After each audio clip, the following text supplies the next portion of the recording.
నా వల్ల కాదు. పెళ్ళైన అక్క, తరువాత పెళ్లి కాని చెల్లి, ఇద్దరు ఒకరి తర్వాత ఒకరు.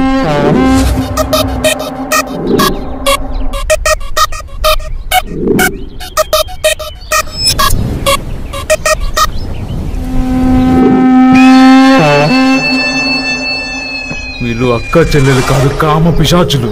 ఈ రోజు మా చెల్లి ఎగ్జామ్ కి వెళ్తుంది. అది వెళ్ళగానే లోపలికి వచ్చేసాయి. ఎగ్జామ్ అని బయటకు వెళ్తున్నా. నీకోసం రోడ్ చివర వెయిట్ చేస్తుంటా. త్వరగా వచ్చేయి. పెళ్ళే మొగుడున్న దానికి నేనే కావాలి, పెళ్లి కాని దీనికి నేనే కావాలి. కూడా తాగనివ్వడం లేదు.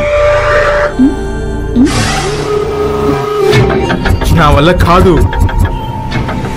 చిన్న పిల్ల నన్ను కూడా చూడట్లేదు. ఇద్దరిని సాటిస్ఫై చేయడం నా వల్ల అవ్వట్లేదు.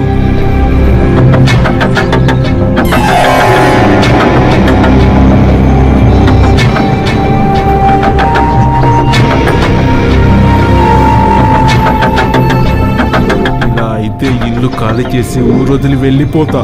గోడ కొట్టిన బంతిలా అక్క దగ్గరికి చెల్ల దగ్గరికి తిరగలేక చచ్చిపోతున్నా.